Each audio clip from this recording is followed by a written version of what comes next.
I'm not going to take up too much of your time. I did want to, I know Kathy Stanner's not here because I saw her get into a cab, but she said that she didn't know who I was. And what I wanted to say was that I am the default market offer for this room. I'm sure they asked many other people to do this job, but I am your DMO. I'd like to, we'll get the next panel underway. We're hearing from a really smart bunch of people. The last one was amazing, by the way, so you're going to have to work really hard to top that. I'll hand over to your chair, Professor Neil Horrocks, who is, I'm going to get this right, Director of the Research Centre for Energy Data Innovation at the University of Queensland. Represent. Here you go, Neil. Thanks, Rick. Can everyone hear me okay? Okay, up the back? Okay, how about that? Better? Perfect. Okay, I hope you all enjoyed lunch. I don't want to hear any snoring from the cheap seats if we can as we get into this. We've got lots to get through today, so thank you. I was on this same stage 2 weeks ago. I seem to be coming here a lot for conferences. I did a presentation which was hailed as original and good, which was fine, except the original bits weren't good and the good bits weren't original. And so, you know, for my sins, here I am today talking about customer expectations. So this morning we did have a great session on the lived experience, and that was the groundwork for this afternoon, where we'll talk about customer expectations. And customer expectations are really important. This is a Foresighting forum, and our role is to look over the horizon at what's coming and what it means for consumers.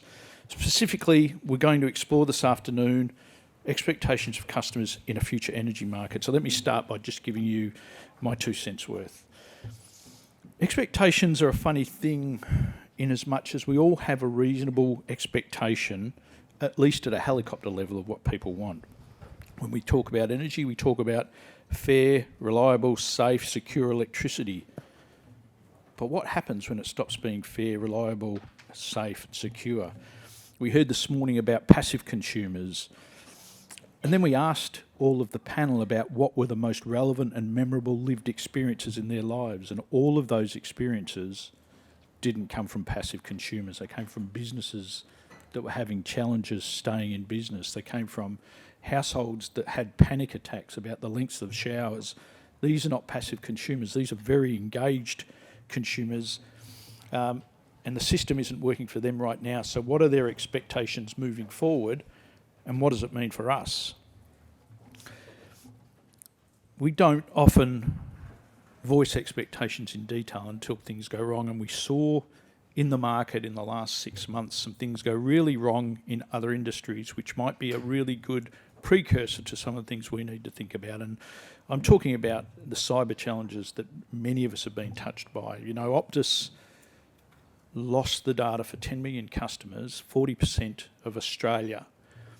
And we all probably had an expectation that an organisation worth $40 billion would probably have a pretty good cybersecurity system in place to protect our data and make sure that it didn't breach, but that's not what happened. And after it happened, we started to ask more detailed questions, which give you an insight to what the real authentic voice of the customer is, about the expectation of customers. They started to ask questions like, why were all 10 million customer records held together? You know, if you're going to breach the wall and there's a great big prize of 10 million customers, why are they all sitting together in a single place? Why weren't they segregated and kept in smaller groups so perhaps they couldn't all fall over together? Now, you know, there's a whole lot of reasons why that probably couldn't happen, but it was a reasonable question to ask. 21 days later, and Medibank had the same problem. Now, they must have been watching Optus because they had a big pile of 10 million customers as well, and they would have seen it coming, and I'm sure they took actions. But we as customers, at the very least, probably would have expected that they would have said, let's double the guards at the front gate while we get on top of this and work out what's going on, and let's make sure that that doesn't happen to us. Well, it did happen to them, and as I said, this is a really good precursor of the sorts of challenges we will face when our system becomes less secure, less reliable, less safe, less fair, and we need to start thinking about what those expectations are and how we're going to deal with that. we've got a really good panel to talk about this today, and I really want to keep on topic. I really want to, tomorrow we'll be talking about solving for some of these challenges, but today it's about expectations and really trying to drill down into what those expectations are. So we'll try and keep on that topic, and we'll go through the speakers and then we'll have time to sit down and go through the questions. Our first speaker today is Yolanda Strengers. So Yolanda's a Professor of Digital Technology and Society at Monash, and she explores the energy and inclusion outcomes of smart and automated technologies in everyday life. She's an Associate Director, Consumers of the Monash Energy Institute, and she leads the Digital Energy Futures ARC project, which is a future-focused social science research piece seeking to understand how emerging technologies are shaping the way people live, and ultimately the future of Australian households from a technology perspective. I'm a big fan of the work that Yolanda has been doing for many years. I think it's an important piece that's really going to change the way, or help us understand the future of energy consumers from a technology perspective. So please make her welcome.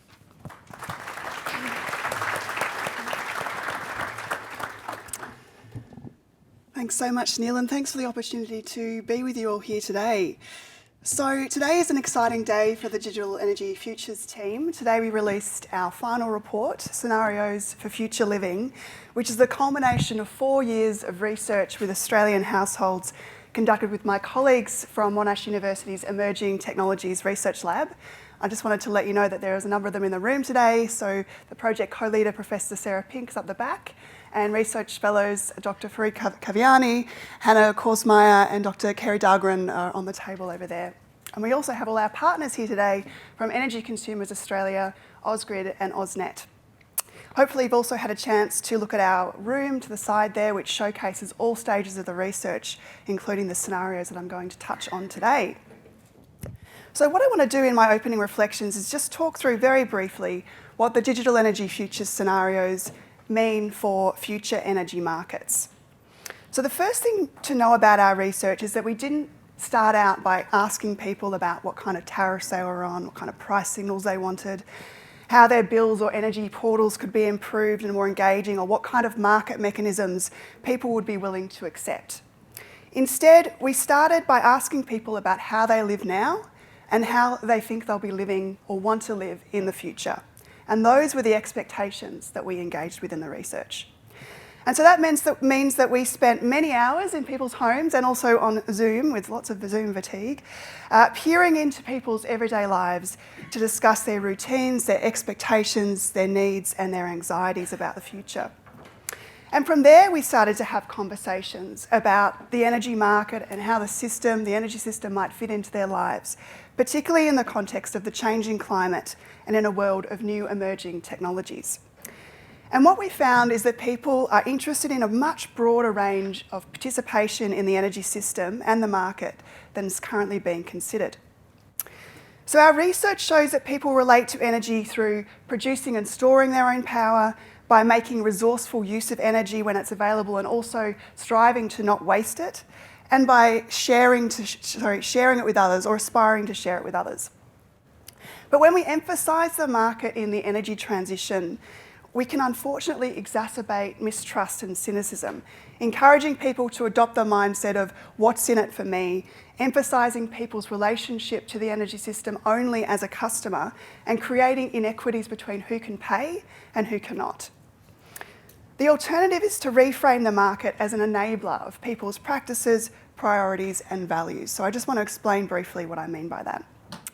In an article published today in The Conversation by my colleague Dr. Kerry Dahlgren and I, we show how energy use may rise into the future even if bills continue to increase.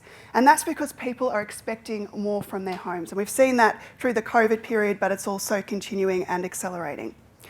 As people seek to economise across all areas of their life, like going out less, minimising commutes, moving out of home later, foregoing luxuries, or taking less holidays, they also seek to achieve those things at home. In a future market, that could mean that people become less responsive to price signals because the activities they're doing at home become more essential to their everyday lives. It doesn't mean, though, that the market can't play an important role in the future and won't. So what does this look like? And to do that, to look at that, I want to share a couple of examples from our scenarios that we've released today. So there's 4 scenarios, 2 are set in 2030 and 2 are set in 2050. In one set in 2030, the sharing the load scenario, there's a high, busy income household that we follow, very tech savvy as well, called the Johnsons. And they're embracing new market opportunities enabled by their large solar and battery storage system. Some of this involves responding to price signals, but interestingly, their older son, Chris, has also set up a little side hustle, which involves collecting and charging public electric scooters off the household system. And more broadly, Chris is actually part of a trend in this scenario for opportunistic markets enabled by the platform economy that actually sit outside the traditional energy market.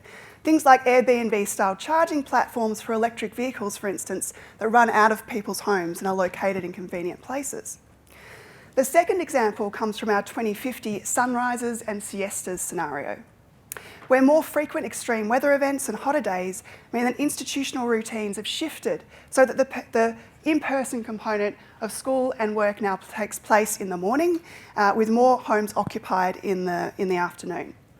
And for one of the Johnsons' older sons, Frank, who's now a father himself in 2050, this means he can take advantage of excess solar in the middle of the afternoon and charge his family's electric vehicle at that time through integration with his virtual power plant. So in this example, daily routines shift in a way that actually meet market objectives. But we also have to recognise that we need to keep all this very simple. And in the 2030 scenario that I mentioned before, sharing the load, we also see a retired and older couple, Ruth and Robert, who have downsized into a home that has been integrated with automation and solar and batteries. They struggle to understand how to use that home. So basically not very engaged at all with this energy system. But it's through a news article that Ruth finds out about a scheme where she can share their excess solar with a local hospital. And she goes on a journey to explore how her and Robert can maximise self-consumption and uses it as an opportunity to teach her grandchildren about the importance of energy resourcefully, of using energy resourcefully. Finally, we see Jinyi, a low-income apartment renter who's featured across our scenarios and struggles to pay her bills in nearly all of them. And this is not something that can be resolved through conventional market reform or through pricing changes. It takes other policy changes. It takes infrastructure upgrades to her apartment building, for instance. It takes societal shifts and community initiatives for Jinyi's life to turn around for the better. Here, Jinyi, in the sunrise and siesta scenario, where all those things come together and there is change institutionally, infrastructurally, and across the community, Jinyi can access solar and small battery storage through the apartment that she's living in, and her quality of life is greatly improved. There's also a local splash park in the park down the road where she can take her dog Bao to cool down on very hot days. So when we look through this lens of changing future everyday life, we see opportunities for innovation and diverse participation with the future energy market, where the energy system is framed as a socially shared asset that we all have responsibility to benefit from and contribute towards. So in this future, just to summarise, some people will be responding to price signals, but not just for those financial or those monetary reasons. Not everyone will be participating in the market equally, and I think we've already heard that quite significantly this morning. But there'll also be integration and participation with a much broader range of markets that extend beyond the energy sector itself and involve things like the platform economy. Thanks very much.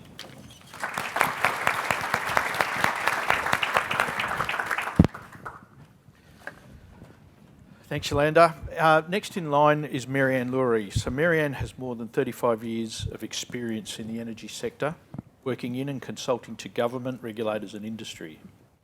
At ACL Allen, she provides energy-related advice which draws on her policy, regulatory, commercial, technical and analytical skills, as well as her experience. Her work on a framework for consumer segmentation has been applied to a number of policy decisions, and this year she completed a review of the barriers and enablers for rewarding consumers for providing flexibility across their CER and their energy use. Would you please welcome Marianne?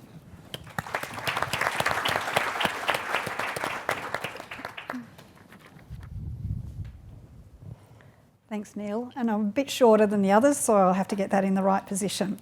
So the work that Neil referred to there, to undertake a rapid evidence review of the barriers and enablers to consumers being rewarded for flexible CER and energy use, is what I'm going to be talking about today.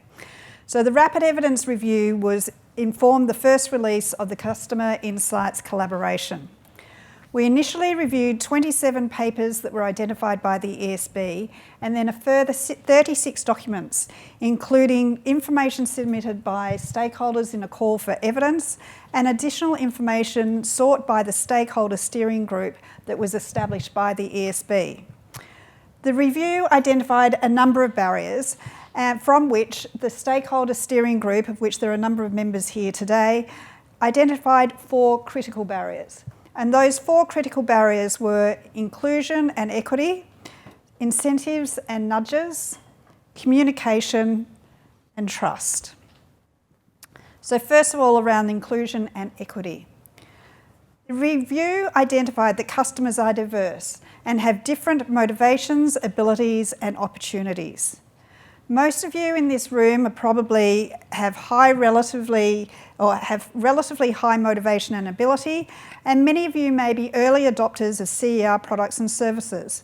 But there is a large proportion of the population that do not have the motivation and or ability to readily access CER products and services. They are just not interested.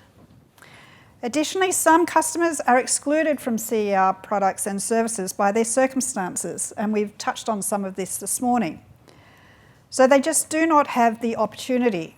For example, they may live in multi-dwelling buildings, are renters, or do not have access to the capital required to fund their CER product or service, or their ability to flex their energy use depends on the time of day. Policymakers, project teams and product designers need to recognise and understand the diversity of consumers to be able to reach all consumers, regardless of their circumstances or accessibility.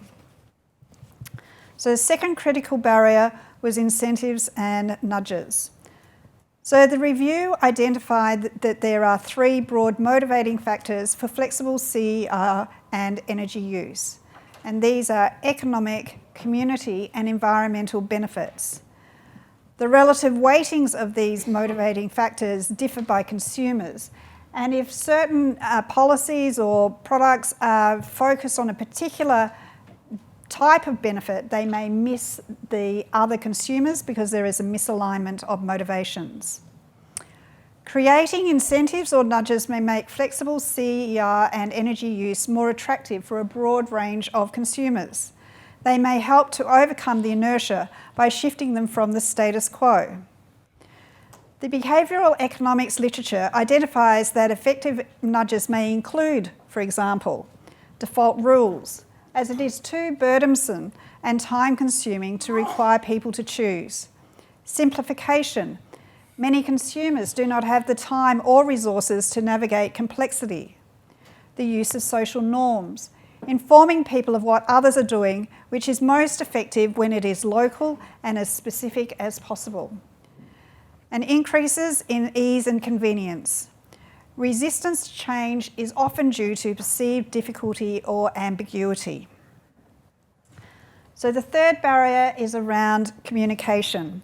So the review identified that communication at all stages of the customer's CER journey, from engagement and acquisition, installation, operation and maintenance to retention, needs to be effective.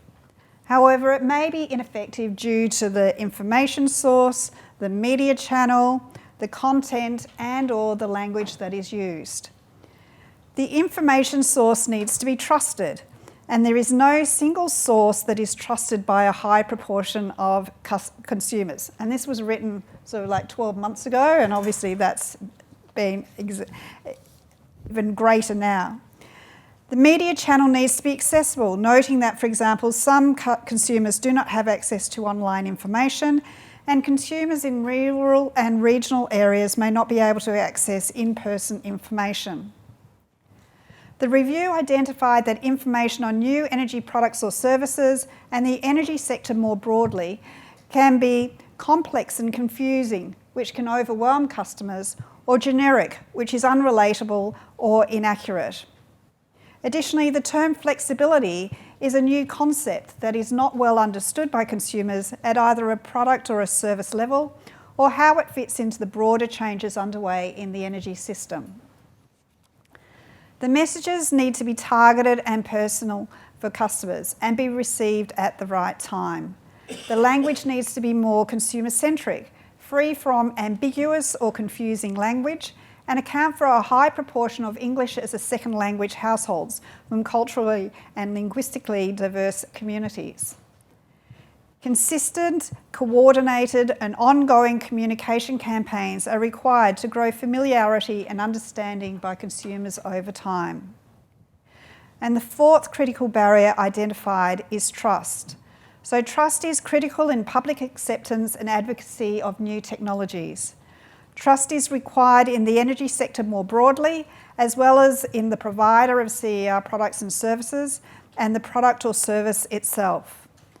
However, there is currently a lack of trust in government and the energy sector, compounded by, for example, digital, financial and energy inequities, the complexity and reliability of CER products and services, and as Neil alluded to before, concerns about privacy and security.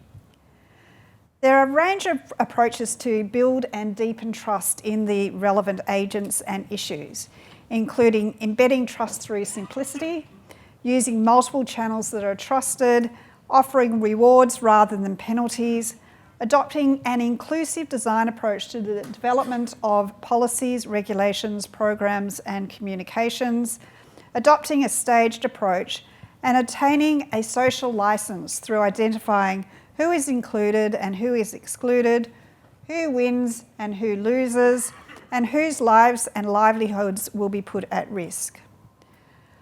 So, in conclusion, not only are consumers diverse, but the barriers and enablers for flexible CER and energy use are also diverse. They vary by consumer, the particular type of product or service with which that consumer engages, and the stage within the CER customer journey. Notwithstanding the multifaceted nature of the barriers and enablers, there are a small number of barriers and enablers that have been identified as critical. These being inclusion and equity, incentives and nudges, communication, and trust. Thank you.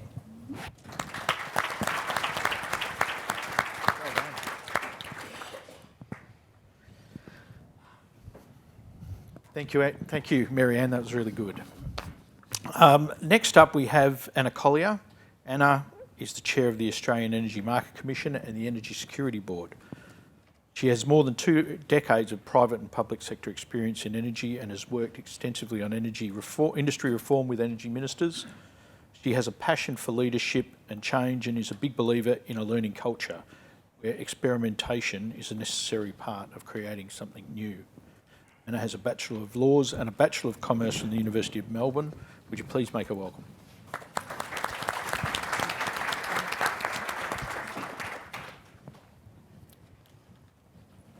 Thank you very much, Neil. It's fantastic to be here with you all this afternoon. Hopefully I've got that in the right place.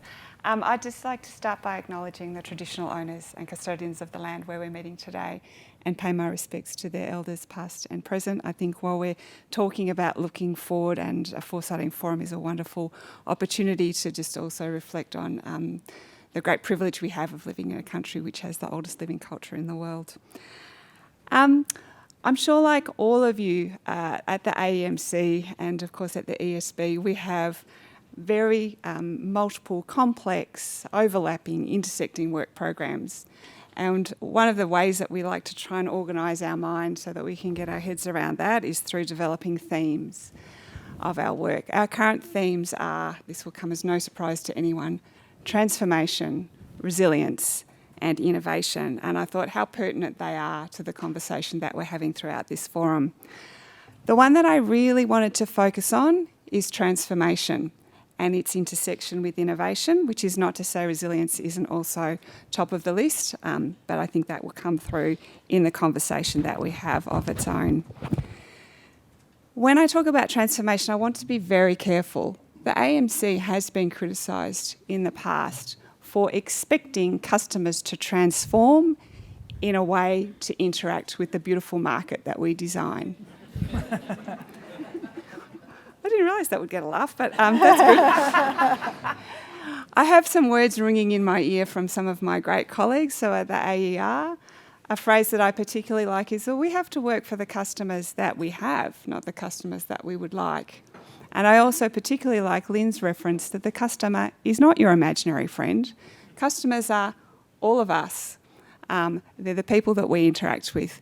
And as Yolanda and Marianne have so elegantly described already, are not a homogenous group. Like, there are so many different kind of customers that we are seeking to serve. So the kind of transformation that I'm talking about, which I think Yolanda has also painted very beautifully, is what net zero will necessarily mean for customers. So as we electrify our transport, as we electrify the gas appliances in our households, customers will experience this, and we have the opportunity to effect that transformation in a way that has a market and a system that is working for customers in a way that suits them, not that other way around.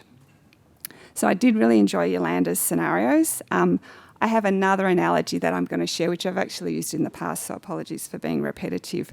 But just to illustrate, I think two things. One is it helps me with the scale of that transformation and what it really means, but also I think it points to the opportunities that it brings. And I'm bringing it back to the mobile phone, not because I think electricity is like telco, just because it's a nice, helpful analogy. So those of you who were teenagers or young adults in the 1990s may remember the introduction of the mobile phone. I certainly do. The first friend in our group who had one, it was like a brick. Like, it was a thing that you would charge up on home and then lug around with you for the benefit of being able to take a phone call wherever you wanted. But that was kind of all it did. Like, it was just like making a phone call, but you could do it anywhere rather than just do it at home. And then we went through really these quite rapid iterations. So we had it move from being a brick to being a kind of a cute little device that had a flip top.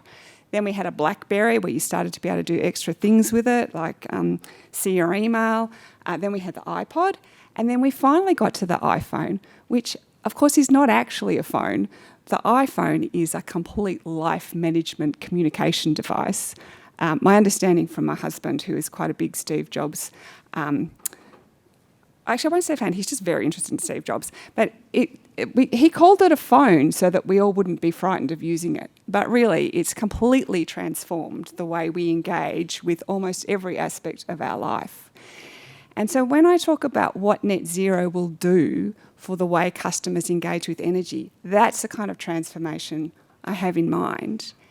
And it's also the kind of innovation that I want to facilitate and see so that customers have the same experience as we have all just seamlessly adapted to how we use our phone for whichever way it suits us. And so that's what we'd like to achieve for customers in the energy section. So I don't pretend to know what that looks like. I'm not an innovator. I used to be an innovator in the law firm, but my job now is creating rules that enable innovation.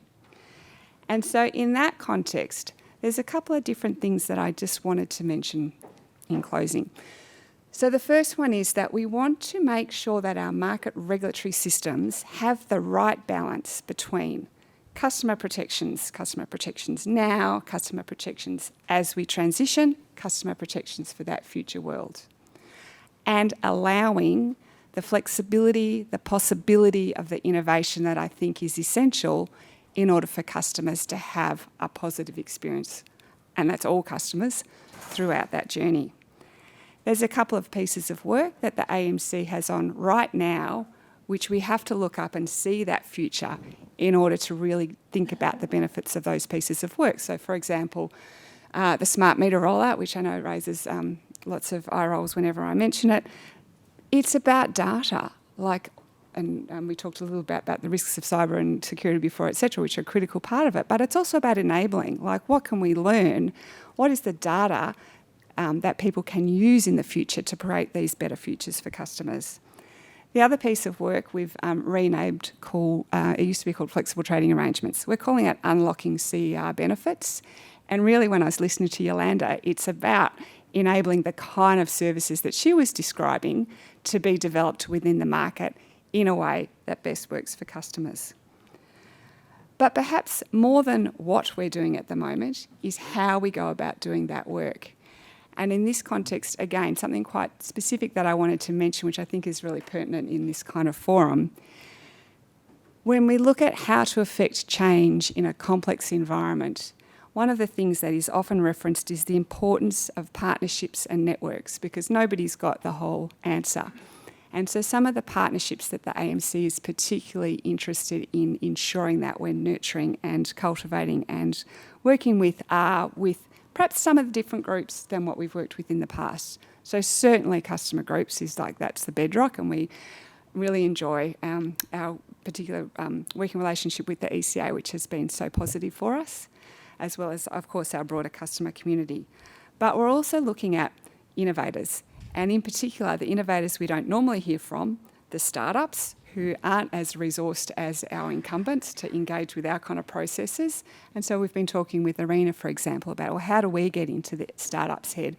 How do we get a little bit of their time so that we can make sure we understand where they're coming from as well? And finally, another aspect that Ben mentioned when he presented to the Erica conference last week is the great value of research from academic institutions. So again, I'm really looking forward to getting better acquainted with Yolanda's work, because the research that is being done in those institutions right now is not about, something that might happen esoterically in the future. It's about what we need to do right now in order to set up the possibility for that future. So I'm so delighted to be here to have this conversation today and looking very much forward to it. Thank you very much.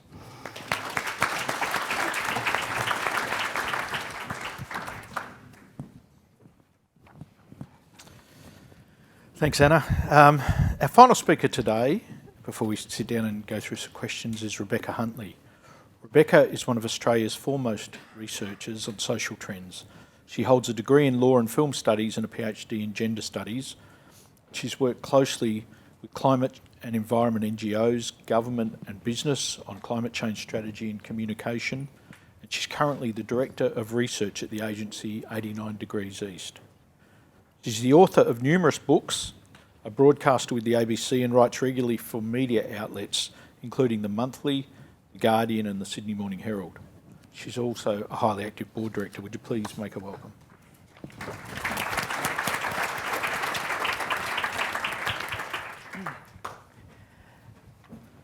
Thank you, Neil. So I am a researcher on broad community attitudes and public expectations, and energy is part of that, but I'm going to talk a little bit about what some of the broader expectations of Australians going into the year have been and where energy fits. And certainly if you look at the survey research from the end of last year and the beginning of this year, a high percentage of the community, well over 80%, had expected that this year would see increasing cost of living, increasing energy costs, increasing interest rates, and Harry Styles would win a Grammy. And some of those things are related and some of them aren't. I think the other thing that's been interesting too is there is and probably for the first time in my life as a researcher, nearly 20 years, that all of the normal elements for consumer optimism are there but don't equal optimism. So people expect we're getting over the pandemic. There's not a lot of concern about jobs. There's a very low concern about immigration. There's actually a lot of, I wouldn't say trust, but a lot of sense of satisfaction in the government.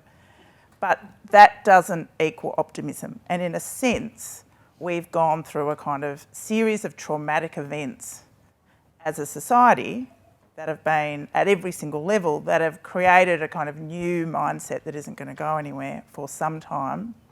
In the same way as a traumatic event can affect somebody kind of both mind and body, it's done the same thing to us. We've had fire, pandemic and flood. And when I do focus groups, or we do research and we say to people, when this is over, and they go, no, this is our life now, like tumultuous. So there's good and bad things about that. It might actually mean greater community resilience, but it also means that we have to think about different ways to explain complexity to people in that kind of context. So we are seeing a relatively high level, I wouldn't say trust, but regard in the federal government. And this, in a sense, is probably acceptance that for a whole range of reasons they're going to be there for at least 2 terms, but also an understanding that they're probably in what I would say repair, restore and respond to crisis mode for some time. So the idea that there might be significant structural change, whether that be to any part of the economy and society, is people are pretty realistic about that.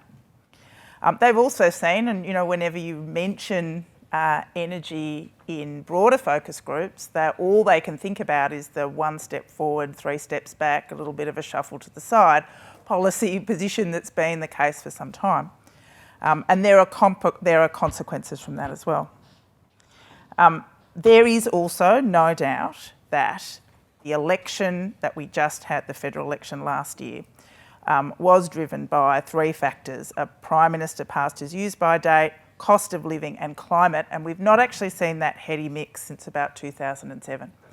And so I think there's both an expectation coming out of that for a range of things, at least for most of the community, that addressing cost of living and energy and facilitating the structural changes that need to happen to the energy market will happen in a way where they will also balance climate outcomes, but also balance care and concern for some of the most vulnerable in our community, our households, as well as supporting particularly small business.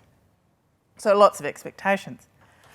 What has been interesting to me is kind of seeing how this concern around cost of living increases and whether the base support for climate action or principles around acting on climate remain steady. So will this concern about cost of living and energy start to deteriorate or start to undermine the foundations of support for those basic principles about climate action, which are still pretty high in the community at a top level? Obviously, if you start to dig down to different kinds of cohorts of consumers, there are differences, but they remain pretty high, and they've remained actually steadfast in the face of energy price hikes. It'll be interesting to see what happens in the next couple of months. We've got a federal government saying that their interventions have kept those prices lower than they might already have been. We'll see how the consumers respond to that. But just because they've remained pretty robust in the face of those increases doesn't mean that's going to happen in the future. And of course, the devil is in the detail. You're always looking at particular cohorts of consumers and citizens to see what they're doing, and that's based on not just income. Are they renters? Where do they live? What kind of household do they live in? Are they from culturally and linguistically diverse backgrounds? A whole range of things. So it's that kind of detail that I think is really important. I think it's also true, and there's lots of evidence that I've seen. I run a large-scale consumer segmentation about attitudes to climate called Climate Compass. We just did a refresh of that work, and it's clear that the public have really yet to trust the federal government in concert with the state governments to really get energy policy right, to kind of actually, they've got a bit of a wait and see approach about whether they're going to be able to sustain that effort, whether they're going to be able to work collaboratively. In fact, Climate Compass showed only 33% of Australians believe we are headed in the right direction on climate, as well as how we balance climate with our energy policy. And in fact, the more that you are concerned about climate, the less likely you are to think the government's headed in the right direction. I think that's not because they think they're headed in the wrong direction. They just wonder, are they going to keep going in that direction, or are they going to circle back, do a hook turn, have a snooze, move forward? So they're actually just kind of pretty concerned because they've been kind of burnt, so to speak, by what's happened in the last 10 years. And they don't forget easily.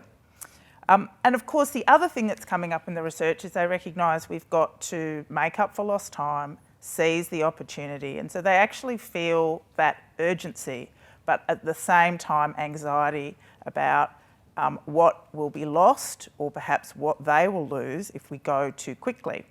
So that, of course, is another problem as well.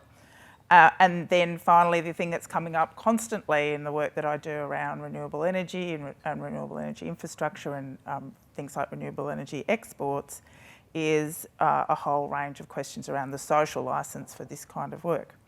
And that's an urgent question, and something I know it's on the mind of governments as well. But finally, of course, the community is divided on whether government can actually influence energy prices. A central report from last year showed that about 29% of the community definitely think that government can do something about it. 38%, which is the really thing you have to focus on, which is probably, and the rest, no. It's always interesting to see what are the perceptions and experiences that really drive that division about whether government actually do much. And certainly the work of the amazing women on this panel will be able to elucidate that more. At the moment, it's clear that people are blaming the increasing cost of energy on the war in Ukraine, on policy chaos, and a whole range of other things. But again, there might be other reasons for that as well. What I'm saying is that I don't feel that they're pointing the finger at renewable energy for those hikes at the moment, but we have got a highly engaged community on energy, but not a highly educated community on energy. I've talked to you mostly about problems and barriers to talking about energy in this, I think, new normal that we're in. But really fundamentally what comes out of the focus groups is people understand and want to see the opportunity. They see that there's now at least a broad alignment from all levels of government, business and the community sector and organisations of all kinds that we need to go towards a renewable energy future. One man in one of the groups said, well, one of the good things about the fact that we've, pissed around for 10 years is that maybe we'll learn the best lessons of the world and we can actually apply them in Australia. So he was trying to bright side the idea that we're right at the back of the pack in so many people's views on this. But people seem to think, okay, well, we need to be able to support households, support businesses, make sure that the most vulnerable households are not left behind. And when you actually talk about it, there is a real sense that if we get this right, we could be a country that reshapes our economy on the back of the solar panel, and wouldn't that be a wonderful thing? Thank you.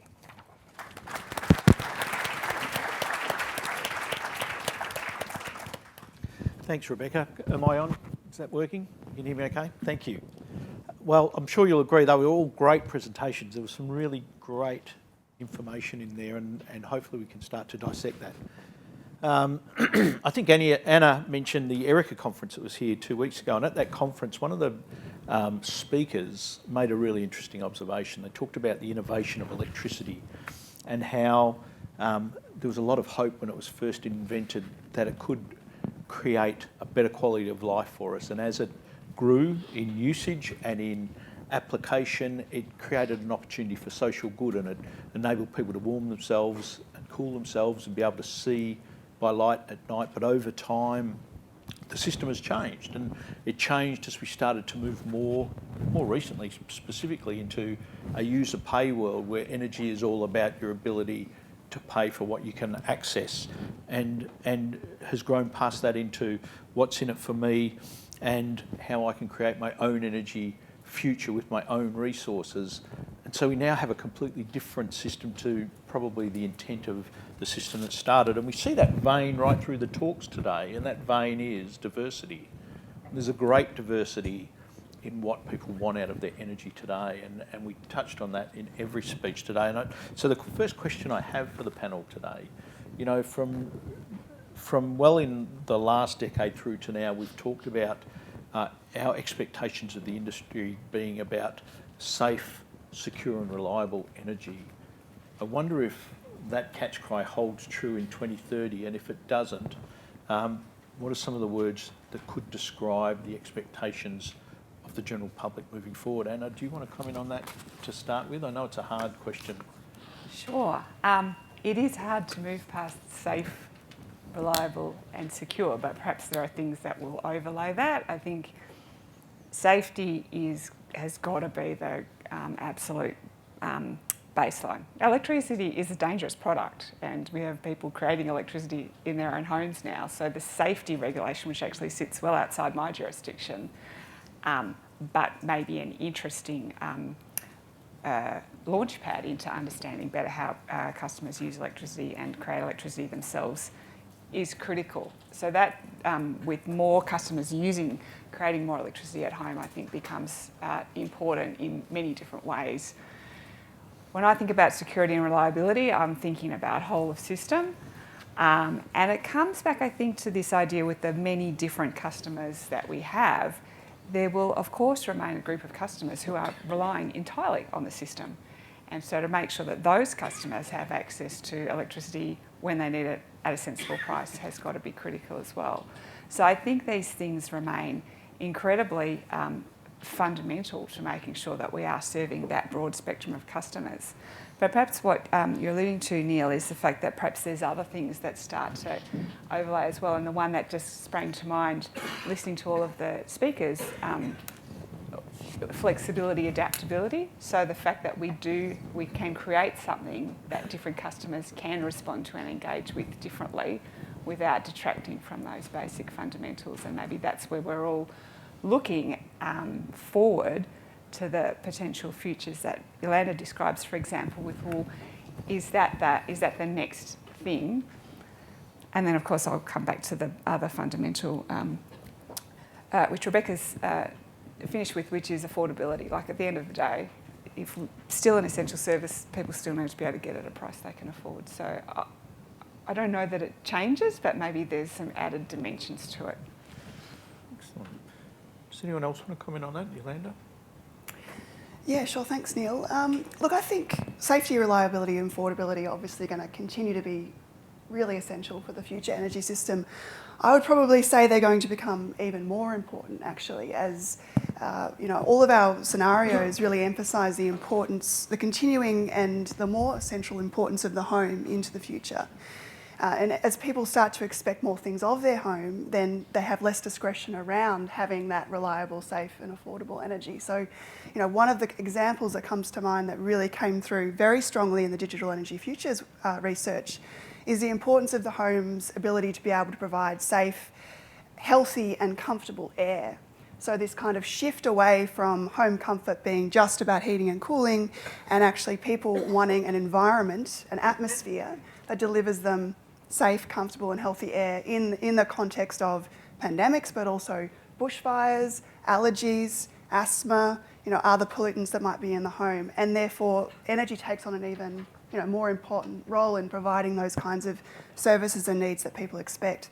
And the other thing I would say about this concept is that in the future, I think that the importance of energy's reliability and safety and affordability would be more intimately entwined with internet and Wi-Fi connection, particularly with the expectations around automation, around digital technologies, providing more of the needs of the home, but also serving the needs of the energy industry.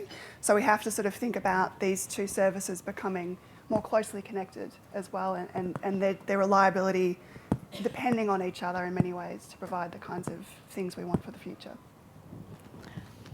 So my response sort of draws a little bit on what both Yolanda and Anna have said.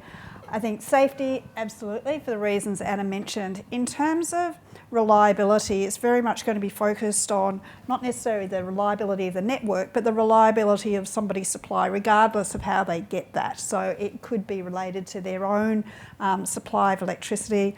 In terms of security, I think that's a bit of a nebulous concept for most consumers, so I don't think they'd be focused on that. Affordability, absolutely tick, regardless of how they're getting their supply. Plus, I think sustainability. So we are moving to a net zero emissions system, but we are looking at doing that through products where we are going to have some environmental concerns, and some of that came through the review that I did in terms of what happens to the solar panels towards end of life, what happens with batteries towards end of life. So I think those kind of issues are probably not far away in terms of the raising of concerns by consumers. Rebecca? I agree with all of that. I suppose the thing that comes up a lot in my work is accessibility of new energy technologies. And so I'm a renter, or I live on my own, or I've got a language barrier, or I'm in a remote community, so there's an accessibility, and I also think an adaptability question too, which is around are these? Am I set up in my life and in my home to actually, or in anything I actually do, to be able to, even if I can afford it, for this to be something that I can use. And so I think that they are two really important aspects of it. And in a sense, the climate and environment lens is a flow-through line in all of those kinds of things when you think about those kinds of questions as well. Okay, thank you. Look, I think this next question's a really hard question to answer. So I'm not sure if I'm going to throw it to first. It's a bit of a hand grenade. We heard this morning about the passive consumer, and there is a lot of passive consumers out there. But we're also talking about transition and change. And so there's tension between a passive consumer who just doesn't want to engage and the need for obvious disruption in their lives to be able to transition. To what extent will consumers allow this disruption to their daily lives, and how do we go about bringing them along for this transition when it requires them to perhaps take a more active approach to their energy? Anyone want to volunteer for the first go at that? Well, I mean, I think Australians are, I think, globally, after places like Singapore, one of the early adopters of technology, which is a good start. So the way that we can use technology optimised and simplified to be able to, as a kind of way in. But as somebody who spent a lot of time in focus groups getting people's views about smart meters, and there's a problem about that. I mean, there's an excitement about that I might be able to have something in my home, on my phone, on my app that helps me, gives me at least basically some information to work out how to use my energy. And then, of course, there's a deep distrust of how that's going to be used by the tech firm that has the app, or my energy company, or the government. There is still a lot of anxiety about that. That exists as well. So you've got a kind of excitement about what technology can offer us in terms of me being an active consumer of my energy to make things easier, and then there's a kind of what's going to happen with this technology in terms of the overall, where are we going overall. And I mean, it's just out of, I think I've done tens of thousands of focus groups. It was only in a smart meter focus group that a man stood up and we had to, and it was screaming, and people were like, he actually then came towards me and started to try and massage my shoulders. It was crazy. I've never seen people respond so extremely to something I thought was just going to be quite an uncontroversial conversation. And it is this kind of idea of that intersection between something that is as fraught as energy, because the other thing is people expect we're going to need more energy, because I'm going to have, in the future, every child will have 10 iPads, and that will not be enough, And I will be working more from home, and with extreme weather events, there's a whole range of things. So Yolanda's work is reflective of that. So we're going to be more energy hungry, even though we're not necessarily going to have a bigger population. And there's going to be all this technology that will allow me to access this, but maybe this means more control, less agency, more surveillance. So there's some stuff there that we have to work out.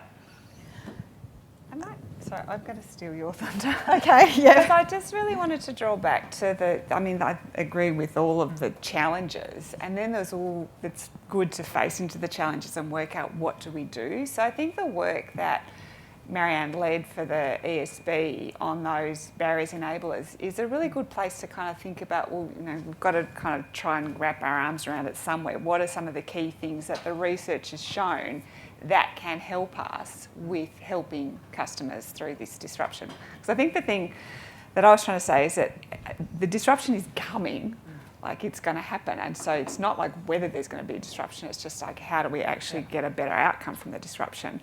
And so just some of the things that came through Marianne's research is that it's that communication is critical, which I don't think, by the way, means that we find like one source of truth who just then kind of like is able to solve all the problems. It's actually getting multiple channels, but who can be delivering messages that customers can hear in some sort of consistent way, so that they're getting information that's useful to them.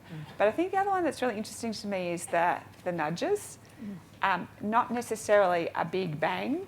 It's, and again comes back to some of the theories around complexity and adaptive change, is like making small changes and then seeing what happens and how people react to them and then building on them. So it might just be a different way of us thinking, for example, about innovation. Innovation isn't going from zero to the smartphone. Innovation is kind of like trying out things and seeing what works and what doesn't work, and seeing how human beings react to particular changes that you might present to them. So I think a couple of those things really resonate with me as maybe just a different way that we need to work in order to be supporting and helping and leading customers through the disruption. What I thought Anna was going to mention was to just remember again the diversity of consumers. So some people are going to find the disruption quite easy, and some are going to be really, really challenged by it. So it needs to be really, really simple for them. And using Anna's analogy around the phone, and you can think in your own lifetimes that you've seen some people who have adapted to the new iPhone sort of information management system extraordinarily well, and yet there are some parts of the community who still don't use smartphones, still don't use apps, they still struggle with that. And I know for many people, most people in this room, you've grown up in an age where you've used computers through school. It's just natural. You don't think twice about how you store information or use documents and filing and everything in computers. But if you go just probably 10 or 20 years older than me, people will struggle with that still. And so we're going to face that same complexity in terms of how they then deal with the transition. And it may be that there's that cohort that, just stay with the traditional system, and this is very rude, crude and whatever, but so they die off, and so then you've got the younger ones who have been used to that technology.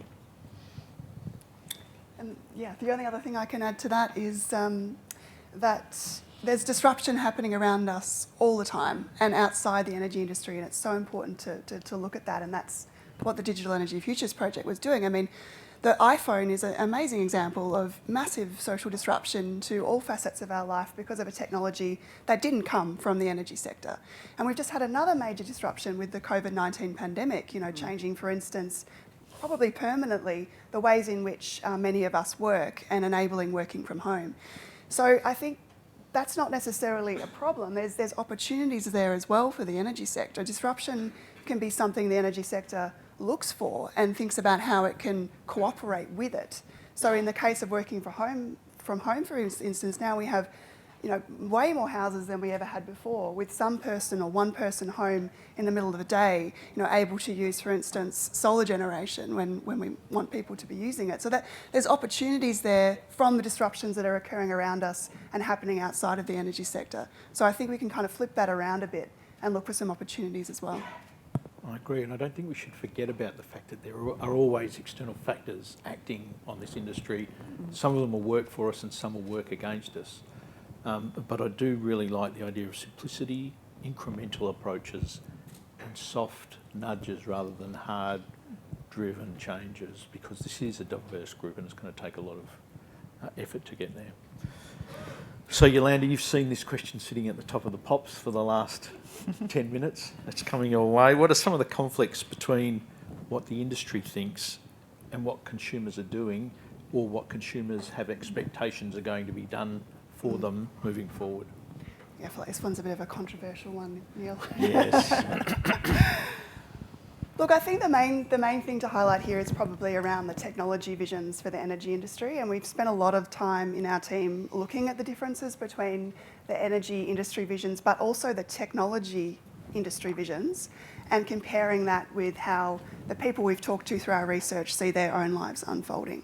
So I guess that the main thing there is really probably about the energy sector visions for automation and for load control, for instance, of appliances and of the home. So we see a much more, again, diverse range of interest in automation and home technologies, and also a much less seamless future vision than the industry, or that's often depicted in energy visions and energy scenarios. So we're likely in the future to still have, quite a broad mix of technologies, not just advanced technologies, but also, manual timers and, makeshift tailored systems that people are setting up to suit their own needs. And we're also likely to see people not using technology, but using other measures and proxies to kind of think through how they use energy. Looking out the window to see if the sun's shining. Doesn't involve any sort of new fancy data or automation, but can have a really important impact on how someone's, engaging with their solar generation or their solar system. So the two of our scenarios in particular really moderate the automation visions for 2050, which were very prevalent in the scenario review that Fareed did in our team. And so we've really tried to bring some more realistic perspectives from the households we talk to about how they'll be using automation in the future. And I'll just give one other example of that actually. In one of the scenarios, hunkering down, it's a really good example of this and how we need to kind of rethink some of these automation visions. So it's a scenario where there's more extreme weather and households are hunkering down in their homes because there really isn't a lot of other infrastructure change happening around them. So we're in a system where we're doing more at home, we're more dependent on our homes. And when people hear that there is an extreme weather event coming, they start to override automation systems that have been maybe set up or they've agreed to through the energy system, and they create what we call an override peak. And this override peak is from people pre-charging their cars, pre-charging all of their devices in their homes, pre-cooling their homes, basically running everything in anticipation of this event occurring and taking back control in those moments. So it's a really good kind of illustration of the possible complications that the human element of the system could bring to a more automated future that the energy industry often aspires towards in scenarios. Has any work been done to quantify the decimation that could be caused if an entire population starts to think about doing that? That's the next project, Neil. Yeah. I just think, that is a tsunami, isn't it? When something like that happens, you can see the storm coming into Brisbane. Look, part of the purpose of the scenarios is to really, kind of engage the energy community in these possible futures. There's been so much other modelling done on different, scenarios are such a productive way, aren't they, of thinking through the future, of anticipating it, of planning for it. So this is the first step in that process of thinking with that bigger picture in mind and really placing people's lives at the centre of the future. What other work do we need to be doing to anticipate and forecast and plan for that now? But that does feel terrifying. It feels like a version of people, bulk buying toilet paper. Well, that did happen. And to kind of think because in that kind of scenario, what has happened is that we've lost trust in the ability for us as a community to manage these events, and that we have systems, governments, social infrastructure around us that means that we don't have to do that. So that is a scenario which I can imagine, but would be a horrible one. Yeah. Luckily, there's not just for the energy system, for everybody, right? There's also a sunrises and siestas scenario, which, as you can imagine from its title, is much more optimistic. It sounds like a cocktail. It does, yes. Will there be cocktails in this scenario? I hope so. Yeah. So yes, look, they are scenarios, and there are more optimistic versions, but it is one possibility. And I just really wanted to jump in because in terms of the enormous value of that kind of scenario thinking, then I bring it back to the question that Neil asked right at the start, which was, well, what do we think about system security and reliability? And a question that I've seen come up on the screen about what's the role of creating rules here? It makes sure that the people like me and our organisation who are trying to set rules to have a future that emerges that is of benefit to all customers, we go, well, what if that happened? What things should we put in place that might create greater trust or ensure that we have a whole of system view? And it comes back, I guess, to that balance between where's the role of the customer protections in the broadest sense compared to the role of innovation and technology is exciting and can deliver these amazing outcomes for customers on a one-on-one basis. So I just think it's an incredibly helpful way of are going about our work when this time of incredibly disruptive change to kind of go, here's the, I'm sorry, I can't remember the names of the scenarios. It's only the sunrise and siestas is now implanted in my brain forever. Like what we set up now needs to be resilient to which of those occurs, but also has the opportunity to impact which of those occurs. The interesting thing about that conversation is it's an entirely earnest expectation that you should be able to prepare yourself for something that's heading your way. And in fact, that message comes through on the news and is repeated during storm season in a lot of areas. And so we just need to be conscious and aware of that. And just drawing on your comment, it's not only looking at the scenarios, but also then overlaying all those consumer segments and how they're going to respond under each of those scenarios. So you consider all the different types of consumers, not just focused on the ones policy makers tend to think about is the ones people more like them who have got the high motivation, higher ability and probably more adaptable than many other consumers. So we have to think about, and going back to our consumer segmentation framework that we did back for the ECA back in about 2018, and we had Battler Bob, and Battler Bob resonated with a lot of people thinking about how would he deal with these scenarios? Yeah, absolutely.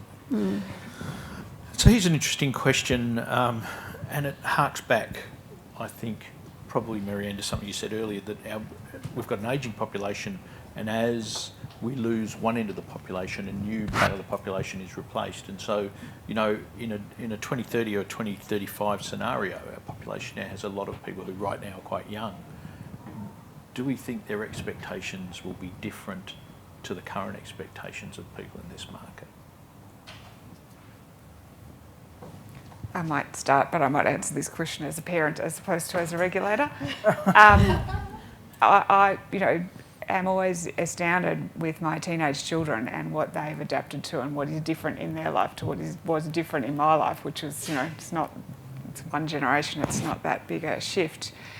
And the ease with which they engage with the technology that, to me still drives me a bit batty sometimes. And so I think an expectation that and I'd be much more interested in actually Rebecca's views on this than me just commenting on my own children, but it's that things are at their fingertips, that they have the ability to control and manage things, and that they've got that degree of flexibility and adaptability that I talked about earlier, because that is what they experience as they've grown up in this age of rapid technology advancement. So I think there's, coming back to the question that you asked about what should we expect from the system and the sort of the fundamentals, they just take that for granted. So it's that overlay of, and what can I do with it, and how easy will it be for me to engage with it in a way that suits me.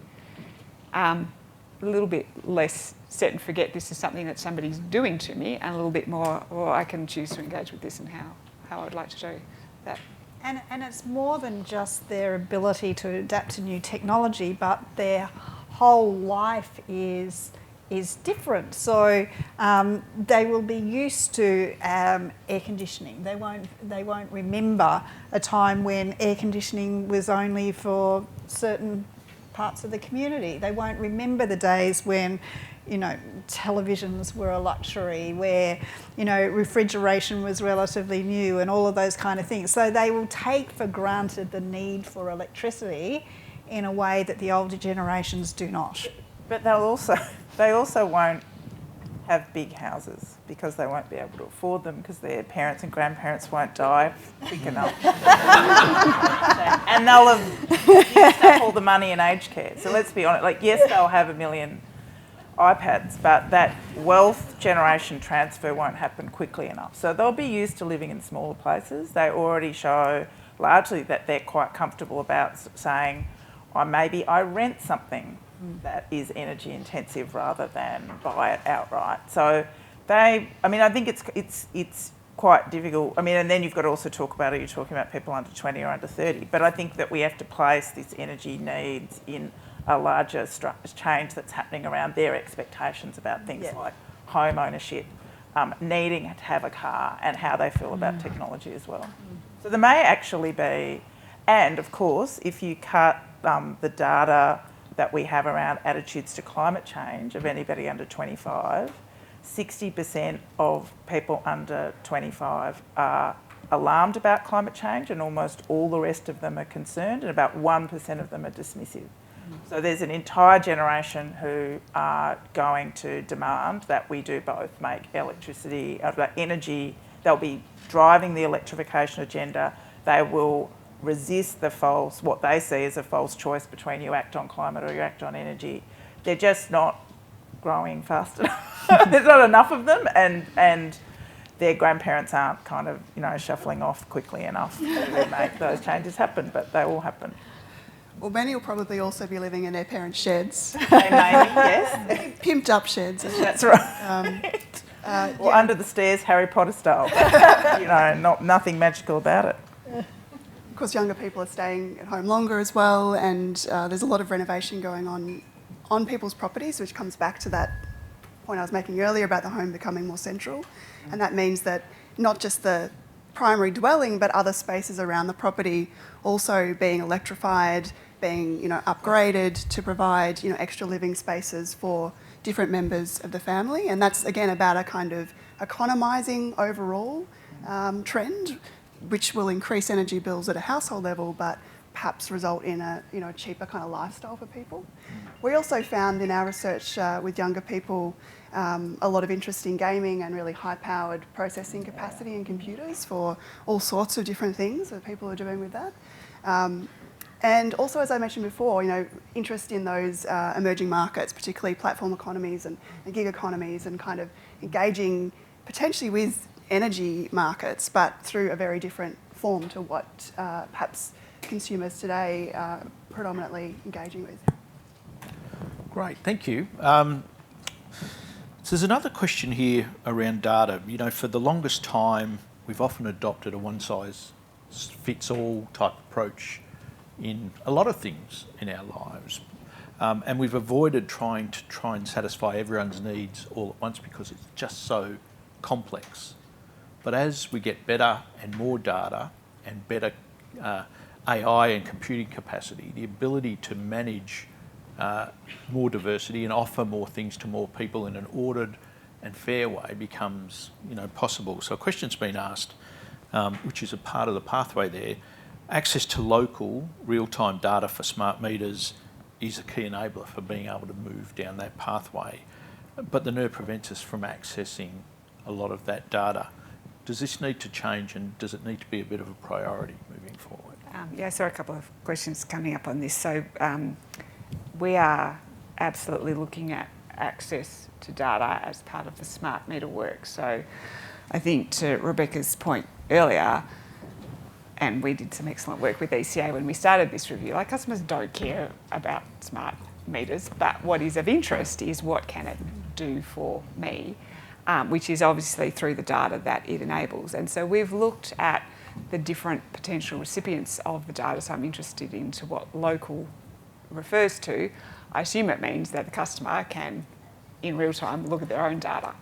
And I certainly think that that's an important objective that we've canvassed in our review that we put up in the draft report to get feedback on. We've just closed consultation, I think, or just about to close consultation, so I'm going to be really interested to see the feedback that we receive from that. I think the old perspective might be that, well, it's very expensive to have all customers have access to that data. Is it really worth it? Do they really want it? Like, they don't engage with it now. Which is why kind of when I'm talking about the stakeholders that we want to make sure we're engaging with, it's not necessarily just people with a traditional point of view around energy. It's innovators, startups who go, wow, if we had this data, we could do this. And so that we have a greater understanding of what those costs and benefits are. A small anecdote, again, to Rebecca's point, is that we know Tasmania, through their state-owned retailer, has been giving effect to a smart meter rollout, but it has been accompanied by an app, and that the customers have engaged with the app and found that to be the interesting part of that reform for them. So it's absolutely a critical issue for us that we'll be looking at in the next round of work on that review. Any other thoughts or comments in that space? Okay, I think this is a really interesting question, it relates to the gas transition. So we've talked about the electrification of everything and the transition away from gas for a whole lot of reasons, but within the population, there's a lot of people still anchored to gas, and they probably have an expectation of its availability and its ability to be used moving forward. How do we manage that? Are we going to win that fight easily? How do we manage people's expectations? I think at a household level it's less problematic than an industry level. So Climate Compass found that 43% of consumers were open to replacing gas appliances in their home. Most of the work that I've done has been around understanding, communicating co-benefits for getting away from gas, which is mainly around things like asthma and safety. I think it varies depending on what part of the country you're in. You know, it's very, very different conversation in WA than in Melbourne, which gets cold, and Tasmania as well. So it's different. It's a different conversation, different parts of the country. But if you ask consumers, can Australian industry move away from using gas and towards renewables, they don't have a lot of optimism about that happening anytime soon. And there's absolutely no doubt in the last 12 months a kind of frustration and anger with some of those multinational gas companies who people kind of don't necessarily always pay that much tax or...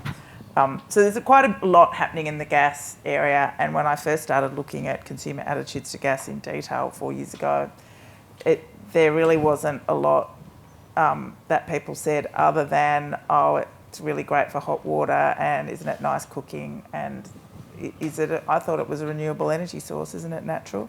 So there's some things that have changed in the last 4 years. I think there probably is more that has to change, but I think it is interesting to me how much has changed in the last 4 years on this. I think the level of campaigns that are against gas are likely to ramp up quite significantly. So we've just had a holiday in North America and I was amazed at the ads on TV that were opposed to gas.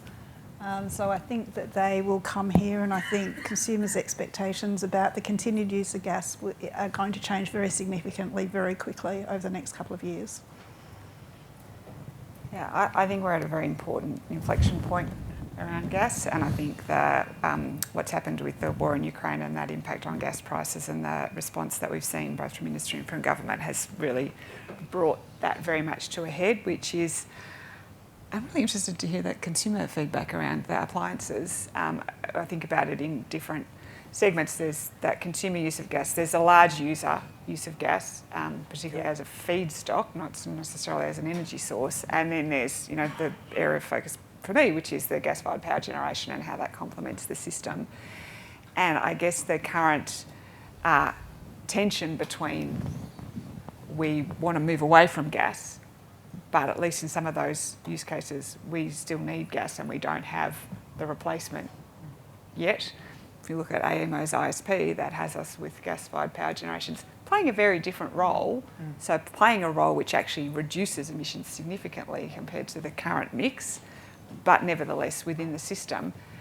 That needs to be reconciled somehow, because if we need some sort of ongoing investment in something which is over the same period of time on the way out of usage, that's a very difficult space to manage. So I think having that conversation brought to a head now is actually very valuable.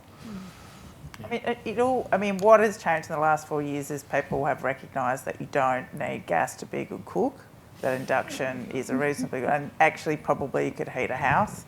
And maybe we might need, because of global warming, to heat houses less. So it really is...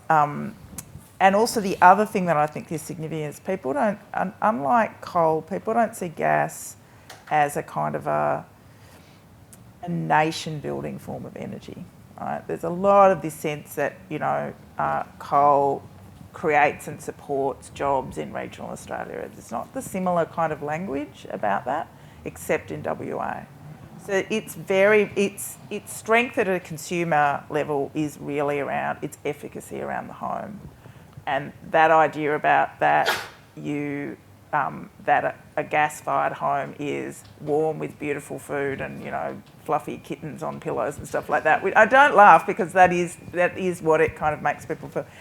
Suddenly people think the fluffy kittens might have a bit of asthma, and maybe it's like if the government gave me some money to get rid of my appliances, then maybe that might be a good idea. And if I'm upgrading my suite, that kind of conversation is happening now in a way just was not a conversation 4 years ago. So there's the quick change. And we certainly saw electrification as a much stronger part of the future in our research as well, and in our scenarios that definitely features. There's a couple of other things I'll just add in terms of what's we saw as contributing to that. One is around that trend I mentioned earlier about having healthy, safe and comfortable air in the home, and seeing electrification of heaters and air conditioners with the integration of air purification potentially being a way to achieve that. And the other, as you mentioned, is the heating and the cooking element. I mean, who here had bought an air fryer during COVID? I think it was like a national, I've got one, some brave people putting their hands up. We saw the proliferation of electric appliances through the pandemic and continuing, which has sort of de-emphasised the importance on the kind of traditional cook stove and the oven, and really led to the electrification of the kitchen. So that's another trend that we see continuing, which de-emphasises the importance of gas. It's really interesting. It's true. It was a subtle change that just happened, and certainly at the younger end of the market, I think a lot of them are being sold. Back to the passive consumer. So, you know, there are people who just don't engage, and moving forward, there are people who won't engage. The divide will grow between those with their own CER and those who just are takers from the industry. What do you think the expectations will be around fail-safes for those who just want to be able to purchase from the grid in a future energy market? Maybe I'll kick off. I mean, that to me is a critical sort of baseline that we need to accommodate.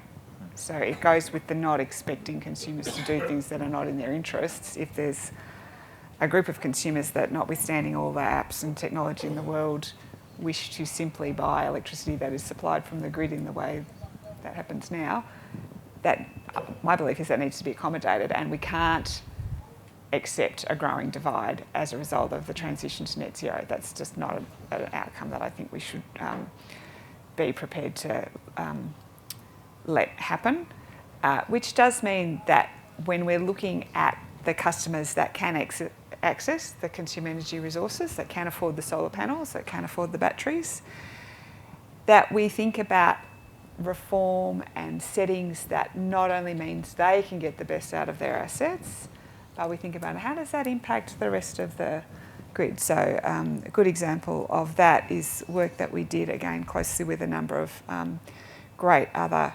partners around access to the distribution network and the ability of distributors to charge for export, which was highly controversial, but very much around that, well, what is the most efficient way of ensuring that all customers, whether they have the solar panels or don't have the solar panels, can get the benefit of what solar panels can bring to the grid. And actually it's by, well, let's try and make sure that the people who have the solar panels aren't somehow getting a benefit from the people that don't have the solar panels. And so being very alive to that, I think, when we're seeking to promote the former, the use of the CER by those customers that have it, I think is critical so that we don't end up with a divide that you just mentioned. I mean, this is a slightly different piece of research, but some of the work that ECA did that I remember seeing, which was customers saying, you know, how worried were they that they wouldn't be able to pay their bills, and there was a certain proportion, but then customers who were, how worried were they that other people wouldn't be able to pay their bills was a much higher proportion.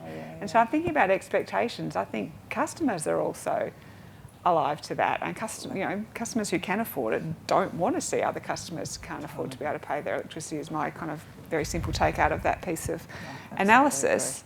And so that sort of helps us, I think, when we're trying to design these other ways of engaging with customers who are the people that have access and want to engage with their resources in that reactive way, to be saying, well, yes, that is good, but let's set it up in this way. Anyone else? Some comments in that space? Okay. Sorry. I can add something. Yes, go for it. Okay.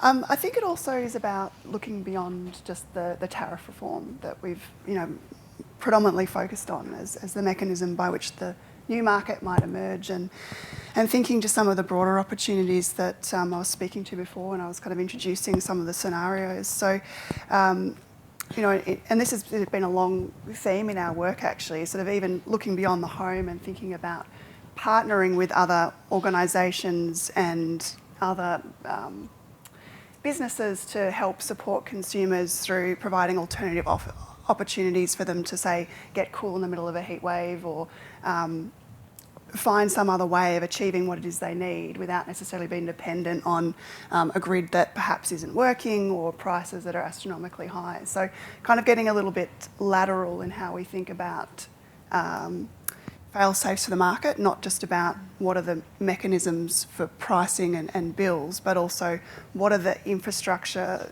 needs, what are the policies, for buildings, for instance, for community power, for, I mentioned splash parks, what are all these other things for even when the system fails, that not just the bills and the prices, but that we can still provide the services that the community needs, which is, cooling or heating or eating or whatever it is that they need to do. So kind of thinking laterally around that, I think, is really important for those fail-safes as well. I agree, yes, thanks. So Rebecca, a question for you, and it's related to the dynamic of education and literacy and how that impacts engagement in a transition. And the question is, what do you think the industry's role is in building education and literacy, and how might that manifest itself to a wider population as we transition? I think industry has a role to play with government. This is where local government can be really important, and also retailers and technology who are giving people access either to the hardware or the platform for this energy, is to work together perhaps to educate people on some, to at least kind of provide some meaningful understanding around language, around terms, and also get much better at trying to communicate both the personal and the community benefit of access to all of this. I mean, it is interesting when you do focus groups, people, that kind of idea about, okay, this is how much energy my house is using, and people in the street who have houses like me, or people who have houses like me in my community, are perhaps using less or more, but people actually want to be good at this, not just financially, but also want to feel like the people around them are getting better, smarter, using the resources we have better. And so I think not just because it's a kind of, I want to do better than the, Phil down the road because he's a bastard. It's more like, like all of us need to be better at managing these resources. Okay. Ongoing, because like you said, nobody wants to really want to live in a society where people are so scared to turn on and off the air conditioning that they go to a supermarket just to be cool rather than to buy anything. Most Australians don't want to live in that kind of world. Well, I'm sorry, but I've just been given the message that we've run out of time. I thought for some reason in my mind we had another half an hour to go. And there's some great questions still to come, so if I've missed your question, I really am sorry. Some of them I was probably saving to the end and I've missed that opportunity, so I apologise. But still, I think you'll agree that was just a great discussion, and I think the purpose of today of this session was to set some thoughts around what expectations of the public might be as we undertake this future transition. I think our panel today has done an exceptional job of starting to share that, so would you please put your hands together to thank them. Well done.